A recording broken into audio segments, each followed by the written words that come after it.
मासिक धर्म या पीरियड्स के रक्त में पाए जाने वाले स्टेम सेल्स आजकल चिकित्सा विज्ञान में तेजी से शोध का विषय बने हुए हैं। इन्हें menstrual blood derived stem cells कहा जाता है। ये कोशिकाएं गर्भाशय की अंदरूनी परत से निकलने वाले ब्लड के में स्वाभाविक रूप से मौजूद होते हैं। बोन मैरो या शरीर की चर्बी से स्टेम सेल निकालने की तुलना में इन्हें प्राप्त करना आसान, सुरक्षित और बिना किसी ऑपरेशन के संभव है। इन स्टेम सेल्स की सबसे बड़ी विशेषता यह है कि ये तेज़ी से बढ़ सकती है और आवश्यकता पड़ने पर हड्डी, कार्टिलेज, मांसपेशी, नसों और रक्त वाहिकाओं जैसी विभिन्न प्रकार की कोशिकाओं में बदलने की क्षमता रखती है। ये ऐसे विशेष प्रोटीन और ग्रोथ फैक्टर भी बनाती है जो क्षतिग्रस्त ऊतकों की मरम्मत करने, सूजन कम करने और शरीर की प्राकृतिक उपचार प्रक्रिया को बढ़ावा देने में मदद कर सकते हैं।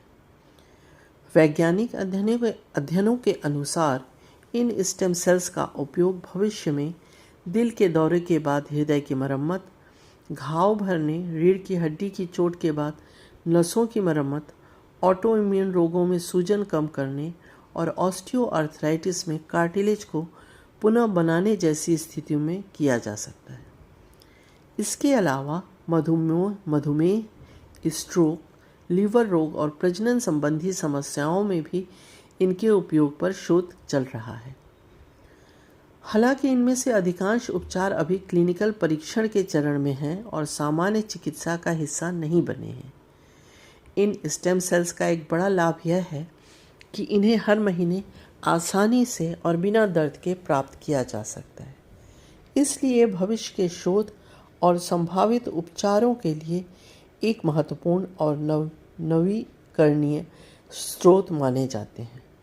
हालांकि शुरुआती परिणाम उत्साहजनक हैं, लेकिन इनके दीर्घकालिक लाभ और सुरक्षा को पूरी तरह सिद्ध करने के लिए और अधिक वैज्ञानिक शोध की आवश्यकता है। इसलिए स्टेम सेल थेरेपी हमेशा मान्यता प्राप्त चिकित्सा संस्थान और विशेषज्ञ डॉक्टरों की देखरेख में ही करानी चाहिए।